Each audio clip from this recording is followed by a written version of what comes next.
What's going on, everybody? Happy Thursday. Welcome to the Prop Queen Pod. I am the Prop Queen, Ariel Epstein. Big day today.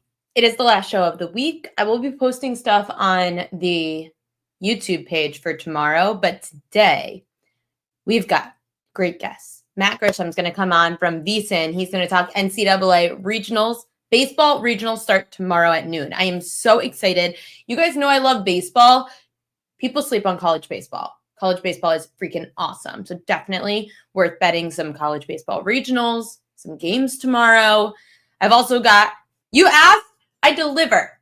Gianni the Greek, going to join us from Las Vegas, going to talk some UFC for this weekend. We are also going to talk about behind the counter, where the sharp action is with Gianni, whether it's tonight in the NBA or NHL, futures market, baseball card. Maybe we even get a little action for the weekend ahead. I'm really pumped to get Gianni on. He's so great, and so is Matt. I've actually never spoken to Matt in real life before, so I'm excited to get him on the show because college baseball is like my underrated favorite thing to watch, not Major League Baseball. Anyway, yesterday was a great night. So if you followed along on the Prop Queen Pod, on the PropQueen.com newsletter, it was a profitable evening. We'll start with where it went right. Pablo Lopez went under 5.5 Ks. 3 strikeouts in 5 innings against the Tampa Bay Rays. So that was an afternoon game that hit. Another afternoon game that hit. Sandy Alcantara went under 4.5 strikeouts. He had 0 through 4 innings against the Padres yesterday. And Alcantara, he has yet to hit 5 strikeouts against a low K rate team this season. Orioles lefty Cade Povich went over his 4.5 K prop. That was an easy winner. 9 strikeouts in 4 2/3 innings against the Cards. So Southpaws are now 12-3 over under their strikeout prop against St. Louis this year. The Mariners righty George Kirby went under his 5.5 strikeout prop with 4 strikeouts in 5 innings against the Nationals. Thunderstar Shea Gilgeous-Alexander went over his 7.5 assist prop with 8 against the T-Wolves last night. They absolutely crushed the Timberwolves. Anthony Edwards, he went under his 26.5 points prop with 19 points, which I'll get to in a second. And Rudy Gobert went under his 7.5 points prop with 2 points. So Gobert was a royal lock. Cade Povich was a royal lock. Swept the Royal Locks yesterday. Super hyped about that. Few things that went wrong. Drew Rasmussen did not go under his 4.5 K prop. He had 5 strikeouts in 6 innings against the Minnesota Twins. Yankees righty Clark Schmidt did not go over his 6.5 K prop. He had just 4 through 6 innings against the Angels, despite pitching really well. So that one kind of bothered me because I thought he would have stayed in the game much longer for pitching as well as he did. Jalen Williams did not go over his 21.5 points prop. He had just 19. Last night, this happened. 99% of money on the over for Anthony Edwards. Yesterday on the show, I didn't even know this yet at this point with Ant-Man. I had no idea that the public was on him yet. I mean, you kind of figure they would be, which is what I'm going to talk about later in the show tonight about certain players for the Pacers next game. Anthony Edwards averages, let me see. So he's gone under in dating back to 2023. He's gone under in like all but 2 games on the road against OKC of 26.5 points.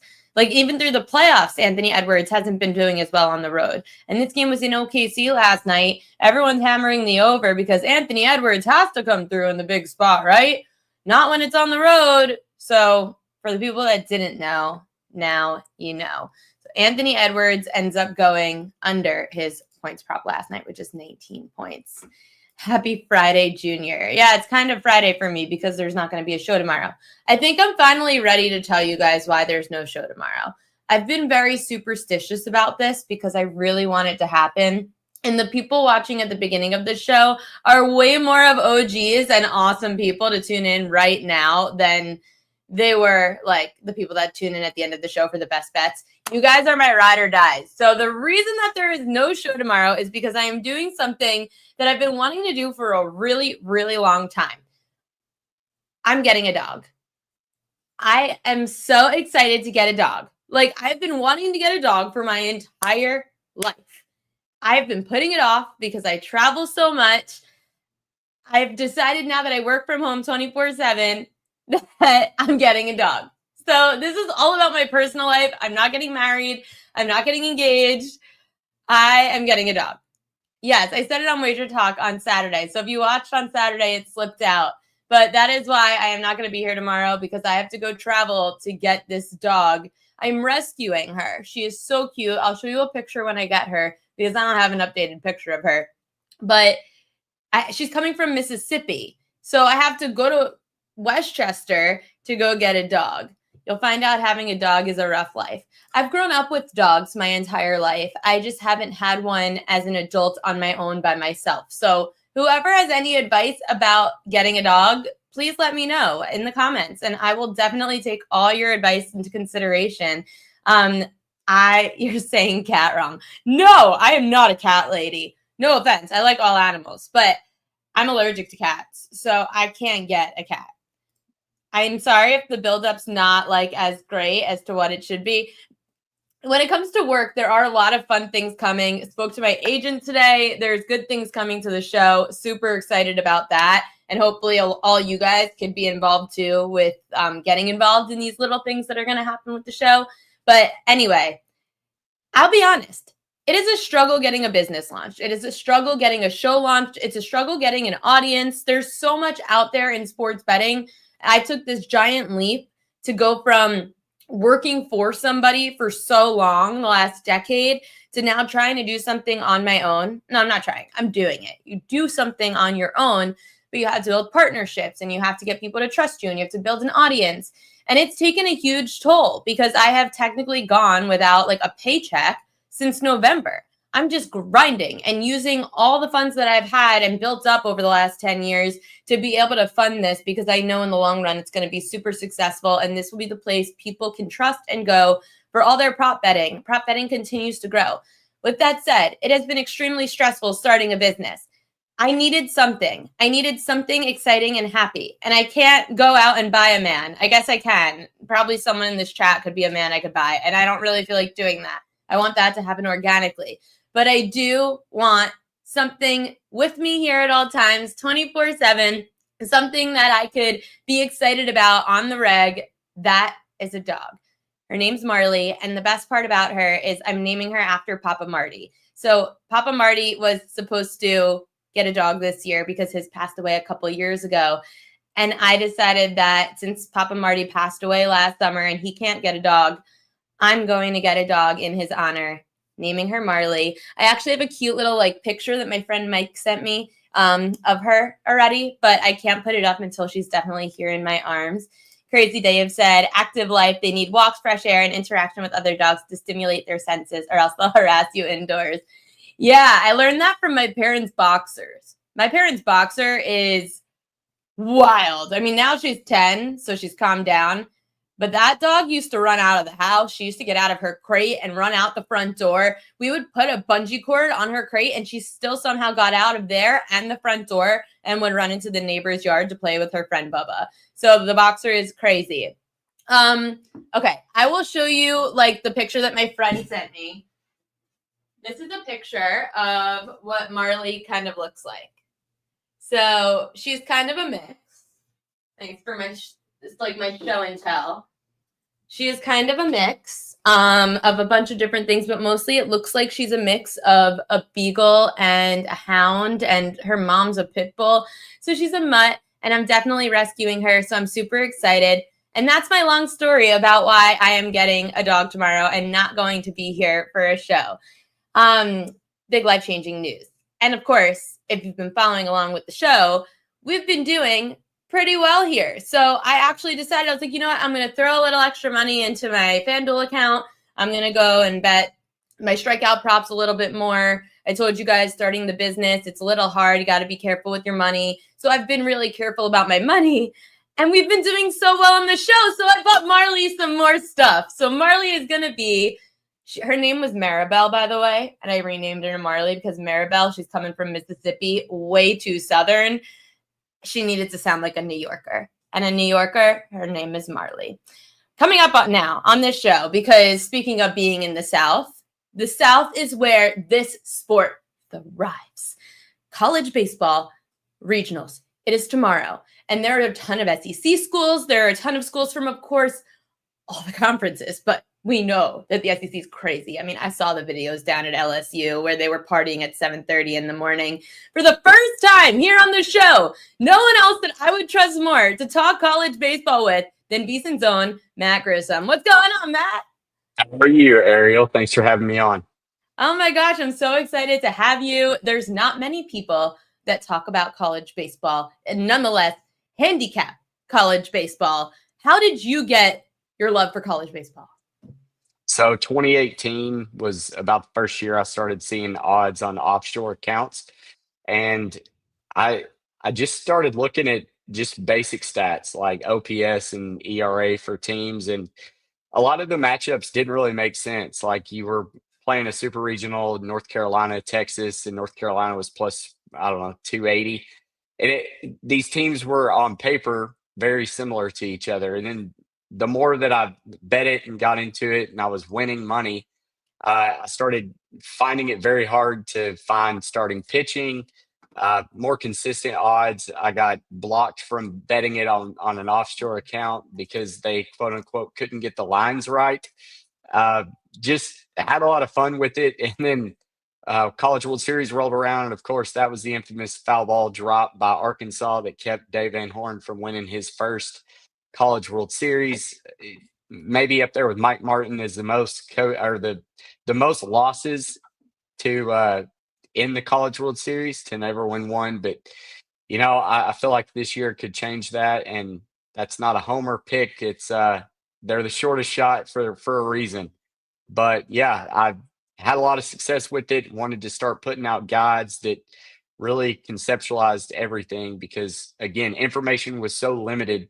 So to have everything from different websites that everybody puts work into and having it in a one place, that was my goal, and it kind of took off.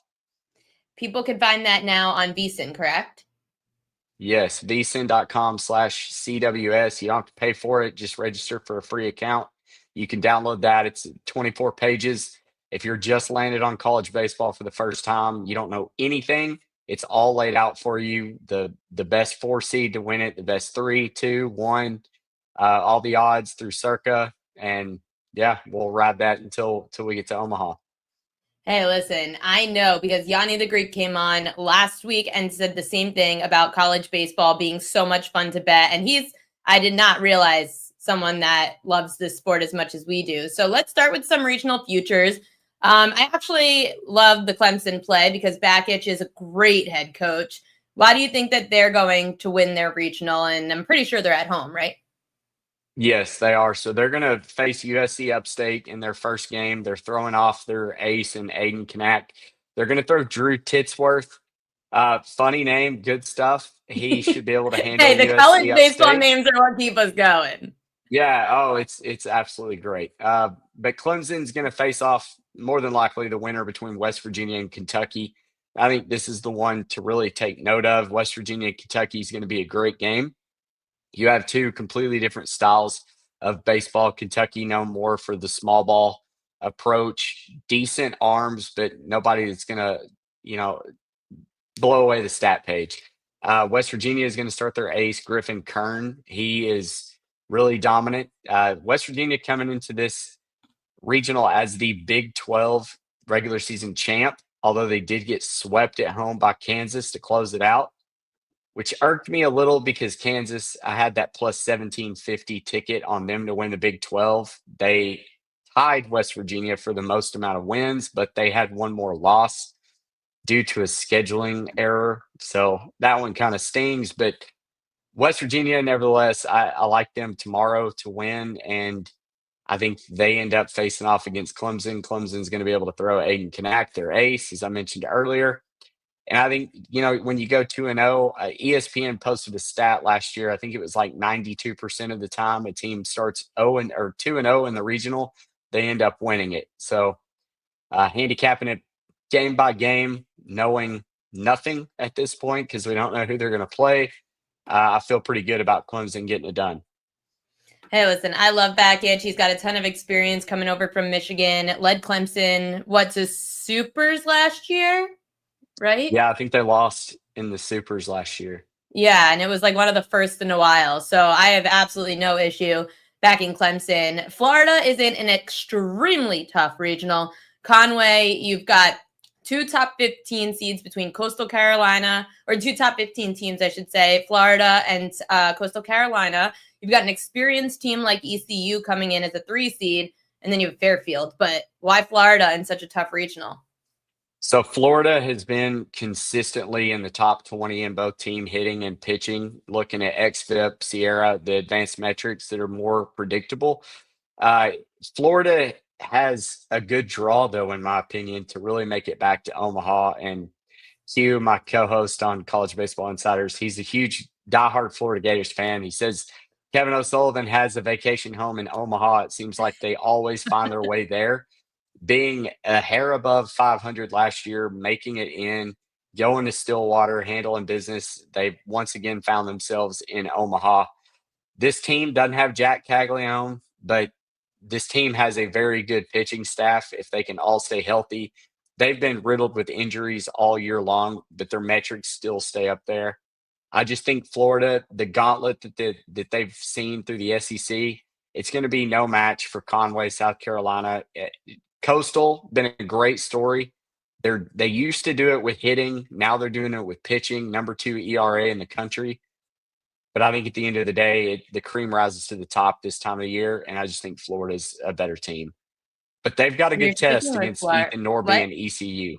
They've got a good Say test that tomorrow again? against Ethan Norby going for ECU tomorrow.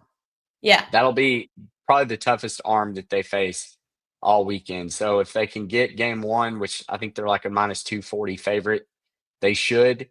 I think they're going to be in a good position to knock off the Chanticleers. Yeah, Ethan Norby, by the way, for all you baseball people out there, his brother Connor Norby plays for the Miami Marlins. So, fun fact. Fun fact, I didn't know FSU, that. you didn't know that? Oh, I can tell No, you a whole history of that. I know a bunch of people. I used to work down there, so I know a whole history of that team. But let's go into the FSU regional, the Tallahassee regional, obviously hosted by Florida State. So it's like I assume in your mind you're thinking minus 110 is good value for a home team. And I don't know much about Northeastern, who's the number 2, but they're up against Mississippi State, and it just seems like there's a lot going on down there.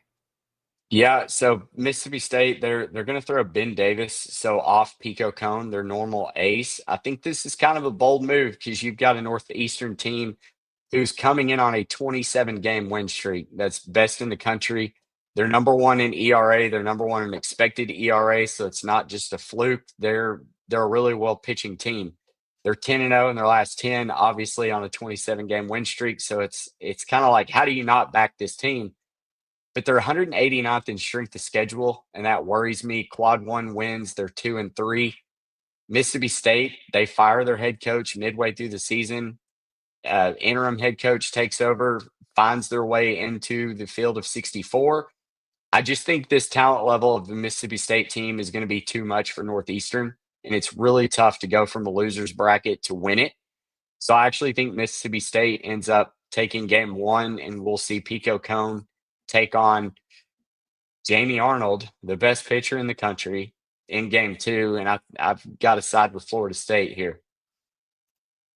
Some other ones that you said when you messaged me earlier, you were like, okay, these are more longer shots in your opinion, which I like rephrased it because people will laugh at us for saying they're long shots. But obviously when you're getting plus 180, plus 250, you're not seeing these long of odds for winnable teams in regionals. Like you're going to see maybe long odds, of course, for a 4 seed, and we've seen it happen. We saw it happen last year with a 4 seed winning a regional on the road, obviously. However, Georgia Tech, you like them at plus 180. Why?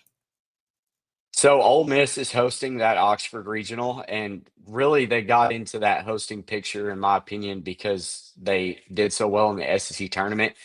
They're kind of hit or miss, though. Hunter Elliott is not going to throw in game 1 against Murray State, which I understand pitching off. The problem with why I think Ole Miss isn't going to win is because their game 2 guy, Riley Maddox, he's so hit or miss. Georgia Tech has got to be a little pissed off that they're not in the hosting category. They win the ACC regular season. They come in really on a high note. They're 7-3 in their last 10. They've got All-Star Drew Burress, who has been consistently smashing the ball since he walked on campus last year. I like this Yellow Jackets team at plus 180. The problem where you don't get more value on these 2 and 3 seeds is because they have to face each other to open it up. And so typically you burn your best arm. Georgia Tech is going to throw their ace in Tate McKee against Western Kentucky, which, say what you will, the Hilltoppers can ball. You look at our guide, they're greens all the way across. They're the best team in ERA, expected ERA, WOBA, and weighted runs created plus in this regional. So it's not going to be easy, but I'm banking on Georgia Tech being able to take care of business in game one, and then they're going to push Ole Miss to end up coming out of that regional on top. Another 2 seed you like, UC Irvine. They're plus 250, so pretty nice payout there. UCLA is the host. Why the upset? I'm not buying this UCLA team. I think they're lucky to be a host. They're 3-7 against quad one teams, so they don't really have a pedigree of beating up on talented teams. And I think at the end of the day, that's going to be the biggest factor for UC Irvine is they do. I mean, even if you say, okay, yeah, it's a small school, it's a mid-major, they're 7-6 in quad one games. They're 20-5 on the road. They've had to prove themselves. They're top 65 in strength of schedule. So this isn't just kind of a blowover mid-major with that has beat up on a lot of weak opponents.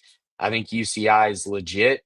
They're going to take on Arizona State in that game one, who is so Jekyll and Hyde, you don't know what you're going to get. I don't know who is pitching yet for UC Irvine. Riley Kelly, it would probably be beneficial to them to save their ace and Kelly to throw against UCLA. Arizona State's going to go with Ben Jacobs more than likely. And again, it's which Ben Jacobs do you get? I think UCI can come out of that one on top. So my friend Kelly in Vegas, I'm not sure if you know her, but she is a diehard K-State Wildcat fan.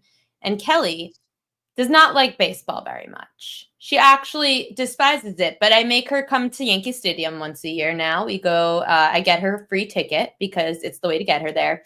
The only other way I get Kelly in Vegas to watch baseball is her K-State Wildcats. So the fact that I can tell her that she should bet K-State baseball tomorrow, she's going to be really excited, but she's going to want a reason. So what is that reason? Yeah, so I tried to get her to come last year to the Fayetteville regional where K-State was and ended up coming out of Fayetteville on top. The Wildcats were very good She had last year. regrets, by the way. And they're decent this year. They were one of those bubble teams that barely made it in. There's nothing flashy about this Wildcats team. I just UTSA is they're one of those teams, strength schedule 122. They've only won 3 quad one games. Kansas State's good on a neutral field. They played earlier this year in Arlington. And I think the biggest factor for Kansas State is if they can get through UTSA, they're going to give Texas a run for their money, who I feel like is not playing really good baseball right now. Texas probably ultimately walks out of that Austin regional because I do think it's one of the weaker regionals. But K-State, you've been here. You're 31 strength to schedule. You probably shouldn't be here, but you are. So take advantage of it like Florida did last year and go on a little run. That's got to start against the Roadrunners. Hey, I would love to see it. I want to see my girl Kelly in Vegas rooting for a baseball team. Nothing makes me happier. You are doing something that not a lot of people are willing to do, and that's fade an SEC team.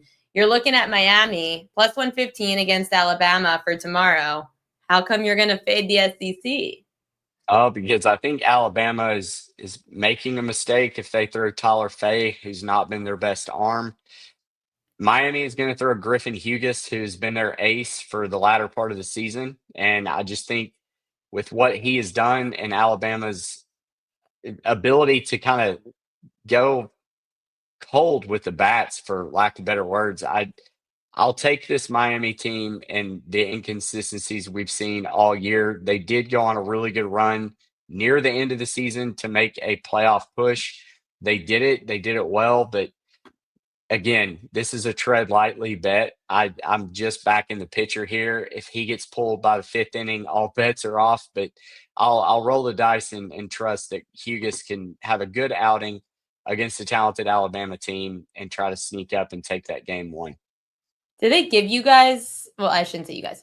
Do the books give us any chance at betting first fives, or is it just full game money lines? During the College World Series, we'll start seeing more. We actually, in the championship series, the last 2 years, we've had first inning props. So yes, but when the card gets a lot shorter. Makes sense. They can't keep track of all these teams and the bullpens and the starting pitchers. It's a nightmare. You never like these pitchers, especially after Friday. Feel like just all bets are off and everyone has no clue who's getting thrown out onto the mound, especially if you're down in an 0-1 spot. Last one, I know you mentioned WVU already. So Oklahoma State plus 105 against Duke. I think you kind of mentioned both these teams, but for anyone who might have missed it, why are you betting WVU and OK State? So West Virginia is easy. I'm backing Griffin Kern, who is not going to go against Kentucky's ace. Kentucky again, it's a small ball team. They're going to field really well. They're going to bunt. They're going to steal bases. But Griffin Kern, he's as good as any of the SEC pitchers that Kentucky has faced. I just think West Virginia is in a really good spot. And then Oklahoma State, Harrison Bodendorf should get the start. I'm about 90% sure he will. This was kind of the roll the dice, bet it last night before the line moves. Duke is hot. They're number 3 in the country in weighted runs created. Plus, they're the number 1 Power 4 conference team in that category. So they could mash, but Harrison Bodendorf has been so good in his last few outings.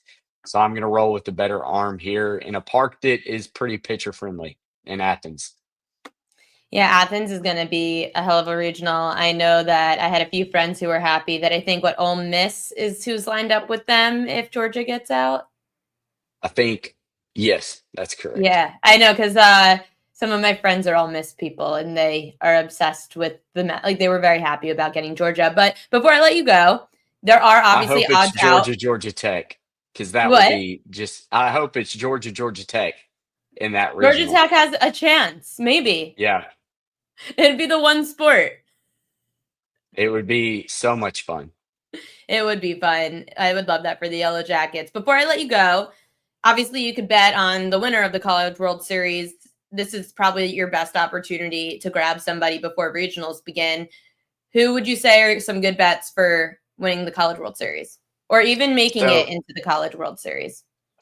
it's really crazy to me because I'm looking at the odds right now. Arkansas is plus 450, LSU plus 500. At this point last year, so that's the odds makers telling you that they're the best 2 teams in the country. Last year, the best 2 teams in the country were Texas A&M and Tennessee, and they were both plus 900 going into this. And you're telling me that LSU and Arkansas are better than that? I don't think so. What we saw last year, I mean, those were clear cut the top 2 teams in every category, 1 and 2, reverse them whichever way you wanted to. They held every category. I I don't think there's any value in Arkansas plus 450 or LSU plus 500. They're going to have to play each other if they're going to make it to the College World Series final.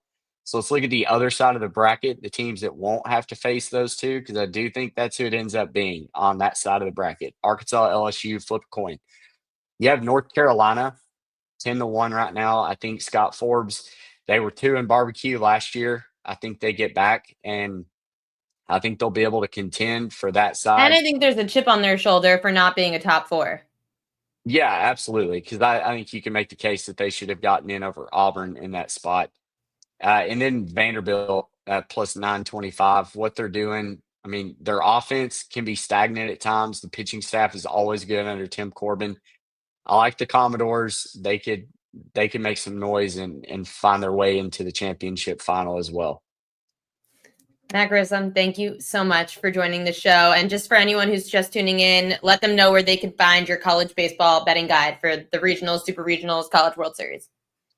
It is all over on our Twitter at Grissom on X is me at NCAA Insiders on X for the College Baseball Insiders account. And then again, that guide is at vsin.com/CWS.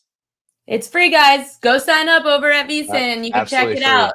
You just have to subscribe. Matt Grissom, thank you so much for coming on, and I'll see you soon. Absolutely, Ariel. Thanks for having me. Coming up next, you guys know our next guest. He's been on the show, and if you watch Last Call on Wager Talk, you know that we already spoke multiple times throughout the baseball season. I'm getting choked up over him coming on. You know that when you ask for something, I try my best to bring this person on. And in the chat this week, I know that I had people saying, bring on Gianni. We need to talk UFC. And now I have makeup running down my face. See, this is what he does to me. Anyway, I'll fix this while Yanni's talking because I know he has a lot to say. So let's bring on our next guest. It is Gianni the Greek. What's up, Gianni? Never better. Looking lovely as ever. Lovely as ever, Carrie. Oh, thank you so much. You don't even have a hat on today. No, I was at the UFC. I was taping today, actually. We were taping. No hats at UFC. I had a 6:15 call time. Like, I was like, what are we going fishing or are we betting sports? What am I 6:15? I mean, what are we doing at 6:15 at UFC? Exactly. I don't mind getting up. I get up early every day, but like to get ready and actually go is a different story. Get ready to go to your desk to bet. It's a little easier. Hey, we appreciate you coming here on the show, and I don't trust anyone more than Gianni the Greek when it comes to betting UFC. We'll dive into some other stuff. We've got baseball today. We've got college baseball coming up. I know you like that too. UFC, what do you like this weekend? All right, let's start off real quickly at the top in the main event. Sharp guys got down on Erin Blanchfield early, and it made sense. At like anything less than 200, I thought it was the right side, because she probably should win this fight about 2 out of 3 times. There's an easy path to victory for her. She's going to want to take Barber down, and that's Barber's weakness. I mean, she's on her back for about 33% of the minutes she's grappling and has less than a 50% takedown defense at flyweight. So Blanchfield should be able to take her down. But the problem is this is a 5-round fight, and every round starts standing. And I think if Blanchfield has any trouble taking Barber down, Barber's going to be able to possibly pocket some rounds, because that girl could throw. Like, she's going to do some damage on the feet. That's for sure. She's got a ton of power for that weight division, and she's as durable as they come. So I don't think Blanchfield's going to be able to get her out of there, and that's going to leave Barber live the entire fight. I personally think the over's the best bet here. It's a little bit chalky, but it makes sense. If you did nothing else, Ariel, but waited till fight night and looked up at the board and looked for totals that were lined at 3.5 or lined at 4.5 for 5-round fights and just bet the over, you'd have a double-digit return on investment over the last 10 years.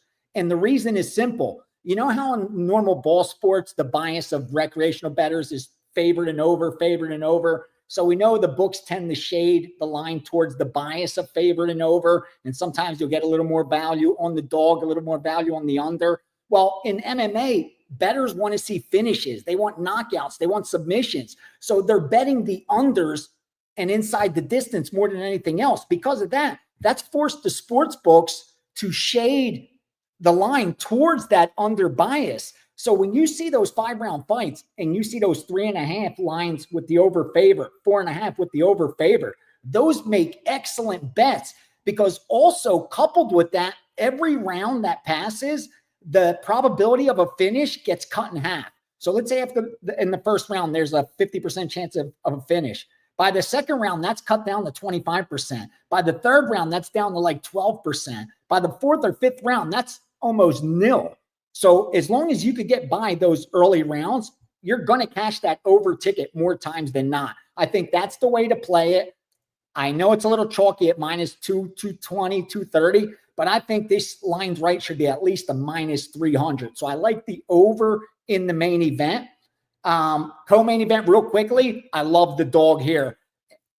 Everyone loves to hear that. If you agree with me on Ludovic Klein, wait until Saturday, because we didn't have UFC last week.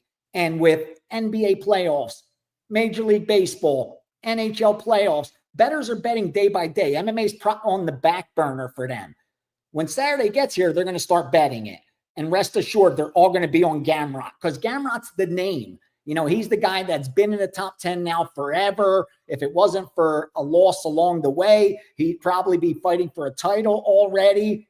He's already calling out guys above him. He's overlooking Ludovic Klein.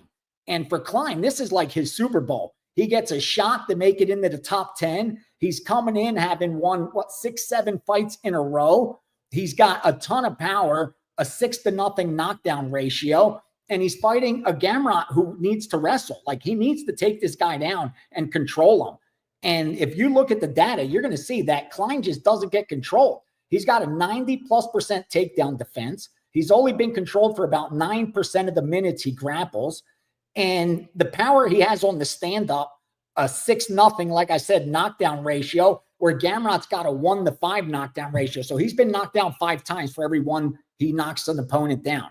So that chin can get cracked, and I really think Klein cracks it. I think as long as Klein is able to stuff some of those takedowns, at anything higher than +105, you bet it. And right now, I could get easily +135, 140 on the board, and you'll probably get +150 come Saturday. I think Klein in the co-main event offers up a ton of value. And another big dog for you, I got to give this to you. It's the girl fight. Let me just pull it up real fast.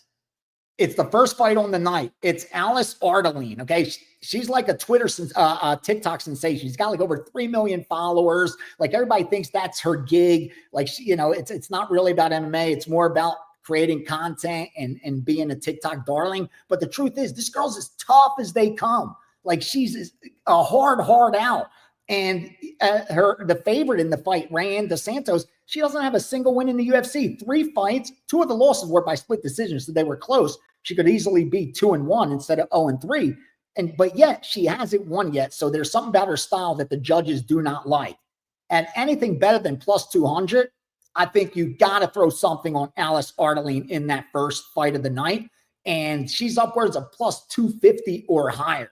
So that's one of those dogs that I like. I think is worth a small sprinkle. Not as big of a sprinkle as Klein, because I do think Klein's the right side. But I think it's overpriced in that first fight of the night. And finally, a couple small favorites I'll lay out. A small favorite I like is Macy Chiasson.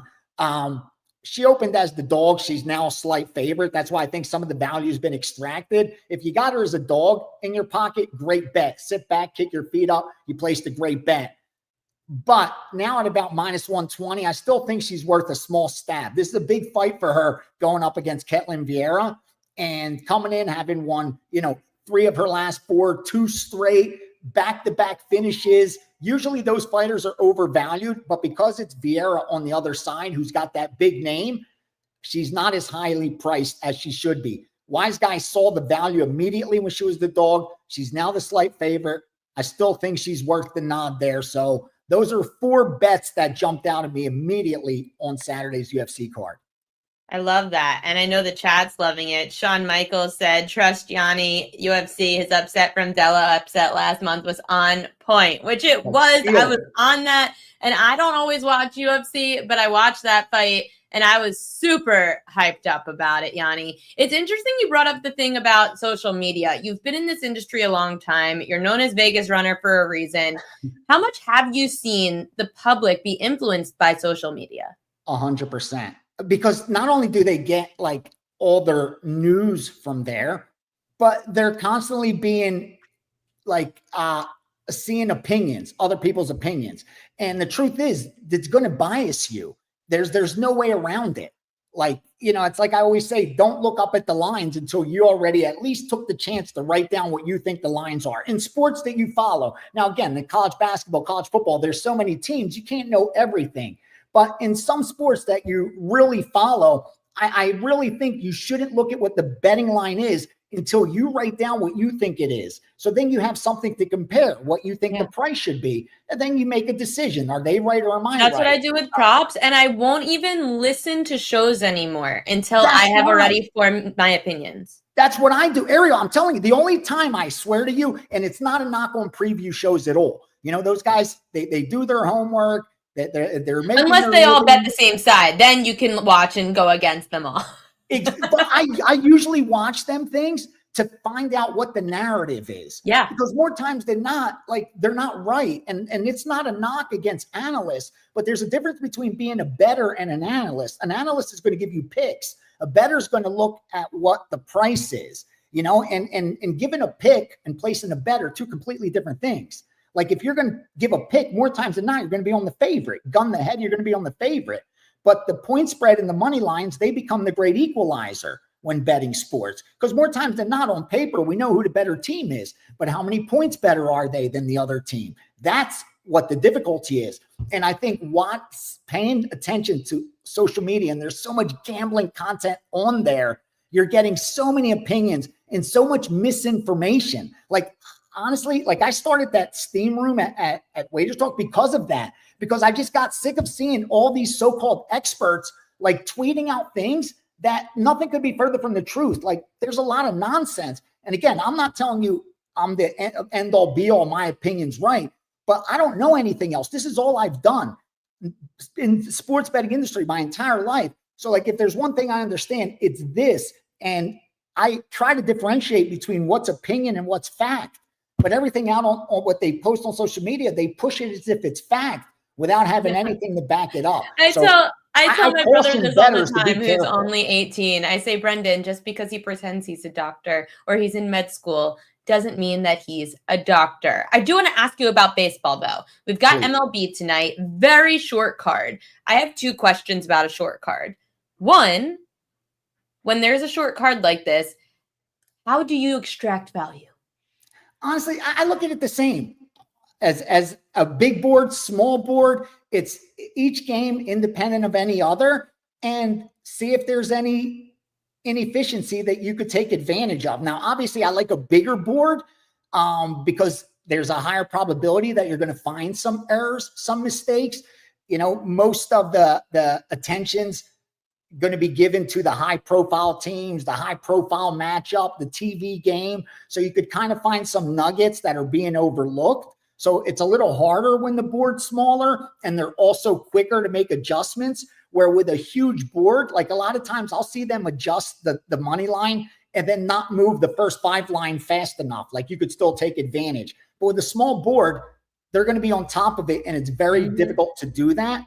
The key, I think, stay selective. Kind of like you do with big boards, but I think with smaller boards, you got to be even more selective, because going in, there's going to be less to choose from, lower probability that there's going to be mistakes made, and all the money is going to be concentrated on a smaller number of games. It's not as spread out. Now, the good side of that is when it's concentrated on 1 or 2 games, a lot of times that money is going to knock the line out of whack, and you're going to get some good prices, because, again, it's not just the sharp money that moves lines. Money also moves lines. And the public may not get respect, but they bet a lot of money, and they have the tendency to move lines in reflection of that money. So with a small board, I think that's how you could also look to take advantage. Look at the marquee game for that day. Like, which is that TV game? Which is the one that's going to get most? So that's what I'm going to get. That's my question number 2, because tonight we have the Phillies hosting the Braves and Zach Wheeler versus Chris Sale. Not only do we have that great matchup tonight coming up in about 45, 50 minutes, it's the second game of a doubleheader. How do we approach that game? Well, right now, the Braves, for me, are a play on. The Braves are a play on. Me too. I think when the season ends, they're going to be much better than they are right now. I mean, they're 4? I'm looking right now. They're 4 games under 500. That team's going to finish above 500. They'll end up winning 55, 56% of their games when it's all said and done.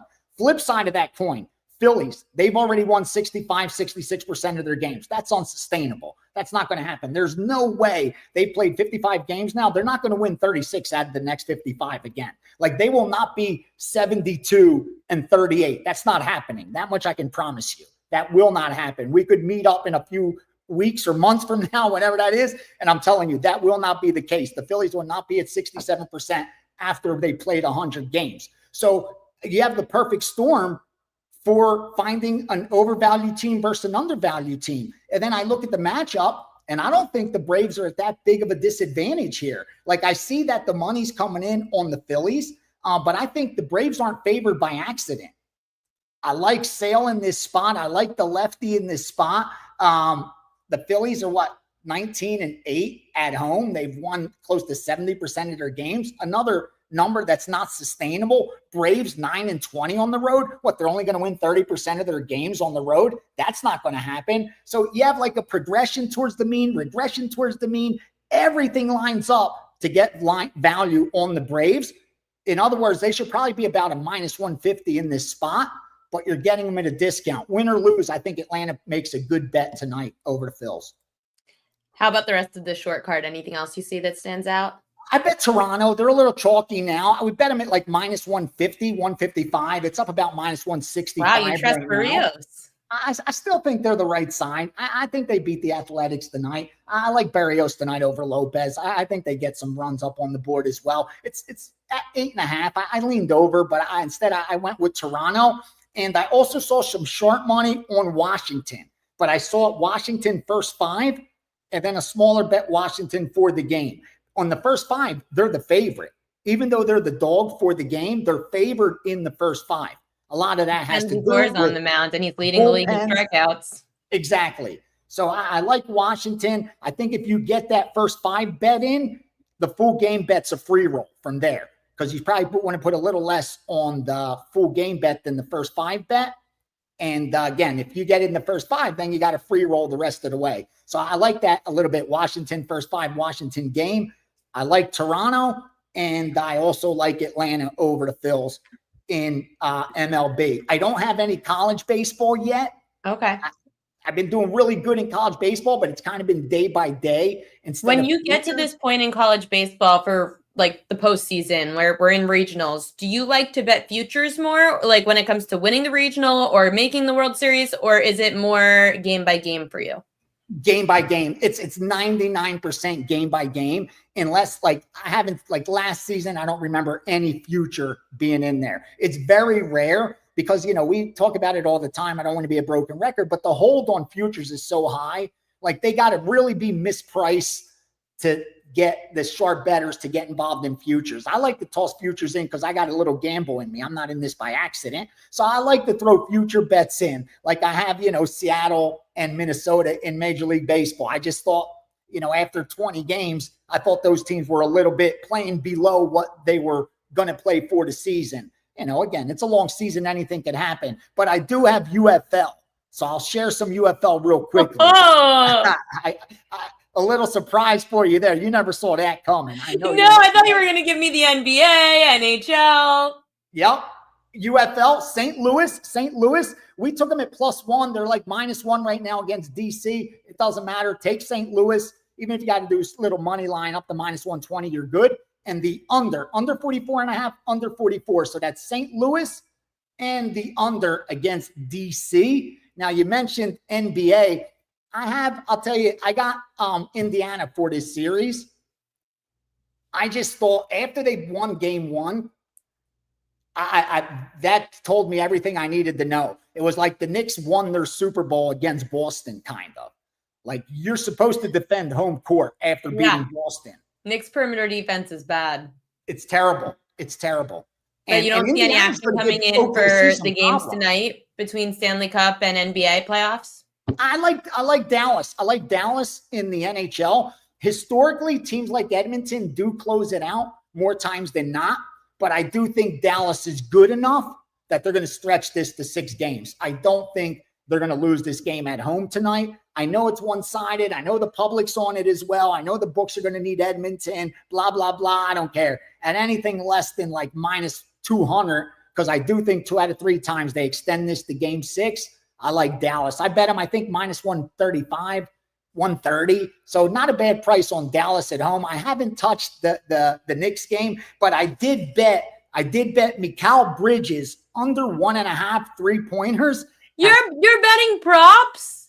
Listen, wherever I'm all over the board, Ariel. Give me the props, Gianni. Give me the props. It is the prop show. I wish I had WNBA props. I swear to you.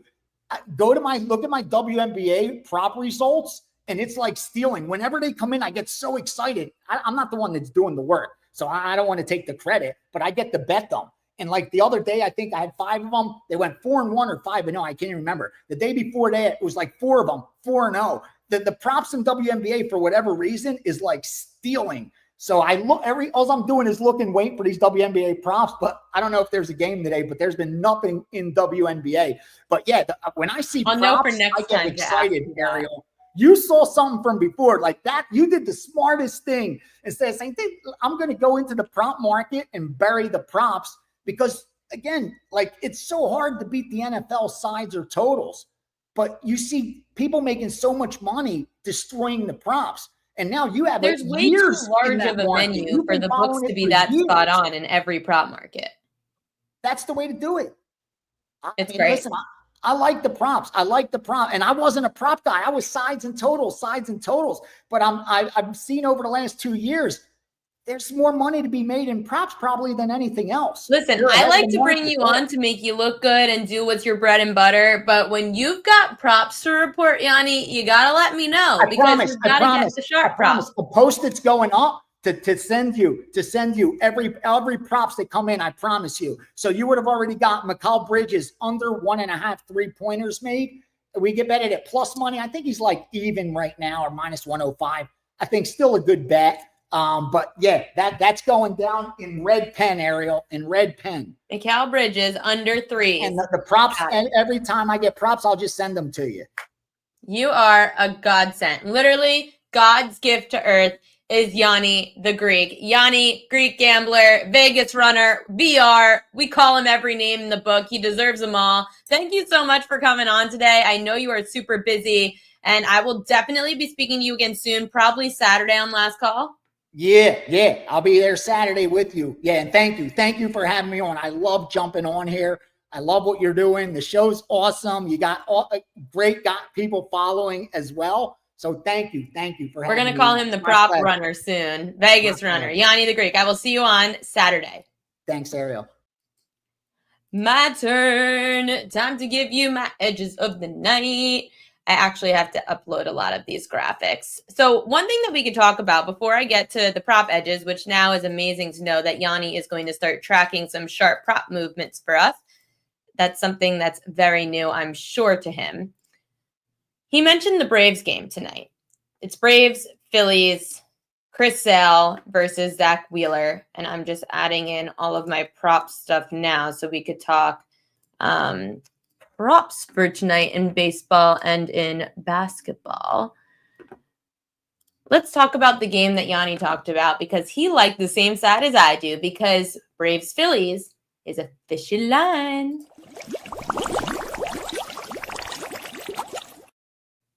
Fishy line of the day, Braves Phillies.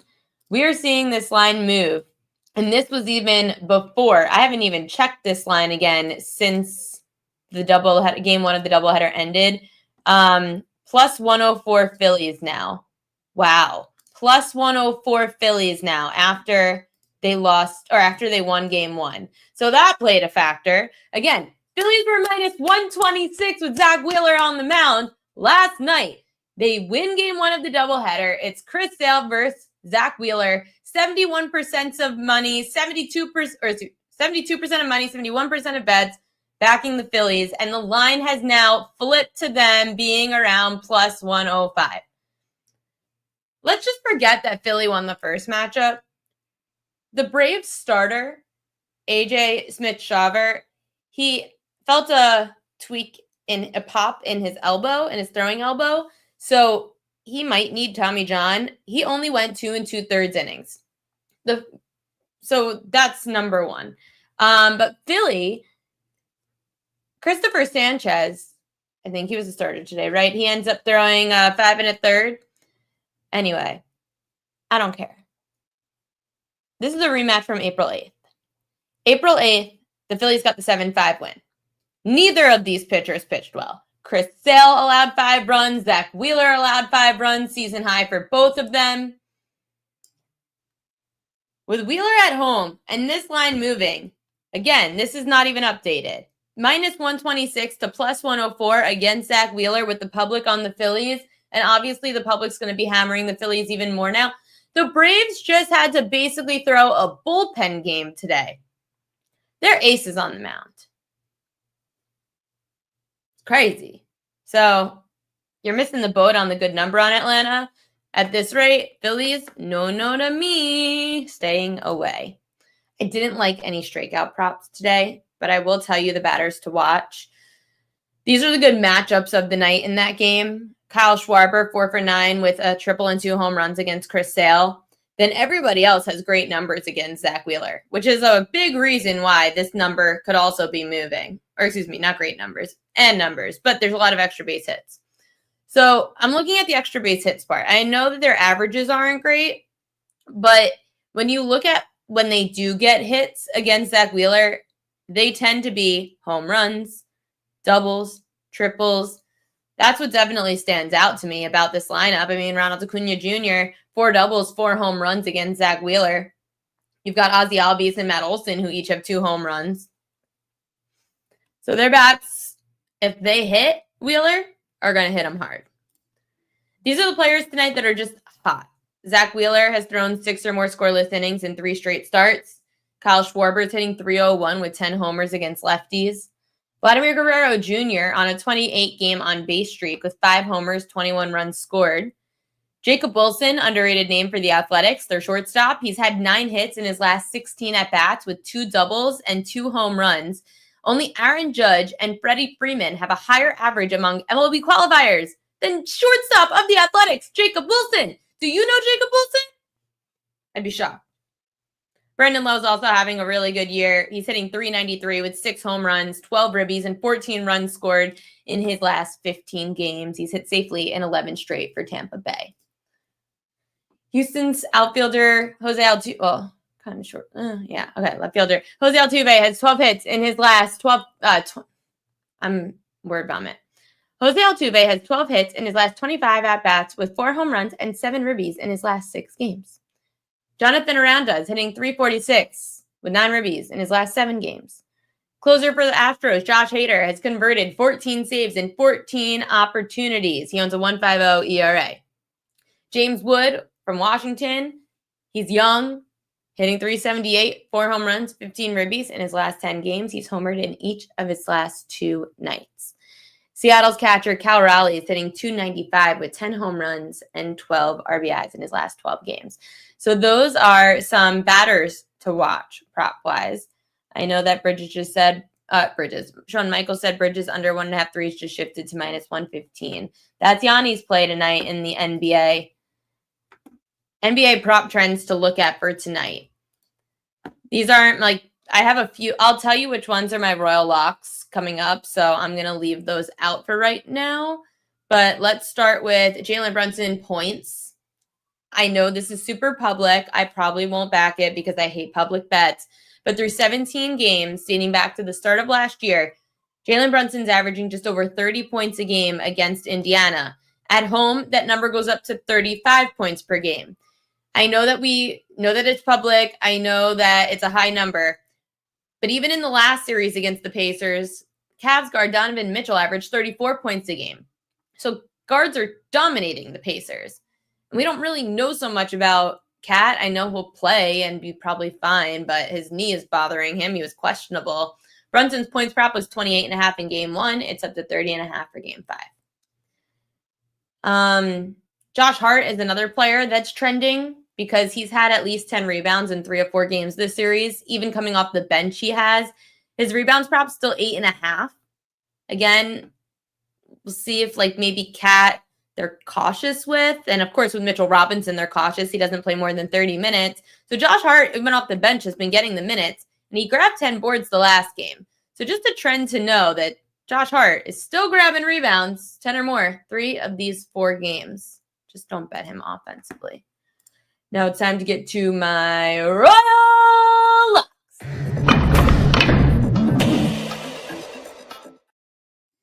Royal Locks of the day. I know you're going to think I'm crazy, but Pacers point guard Tyrese Halliburton under 21.5 points. He's coming off his huge triple-double, which we had the over on his points and assists for, 32 points, 12 rebounds, and 15 assists. However, there is a reason that this prop has gone down from 21.5 to now 20.5 in some spots, and the juice was on the under of the 21.5. It's because at Madison Square Garden, Halliburton's numbers against the Knicks are not as good. Let's compare them. Halliburton, when he is facing the Knicks at home in Indiana, averaging 24 points a game. This is dating back to the start of last year. Halliburton at Madison Square Garden, averaging just under 18 points a game. I always tell you that when there are discrepancies with splits, that's where you find your edge. We are finding the edge tonight, taking Halliburton under his points. I'm going to zig when everyone zags. Jalen Brunson over 6.5 assists. Something just tells me the book is waiting for this to hit. It went from 5.5 to 6.5 since game 1. It was 6.5 last game with juice to the over, and Brunson still went under with 5. He's had 5, 11, 1, and 5 assists. So why the hell is the book still giving us a 6.5? They're just waiting for him to continue this streak where 10 of his 16 playoff games have gone over 6.5 assists.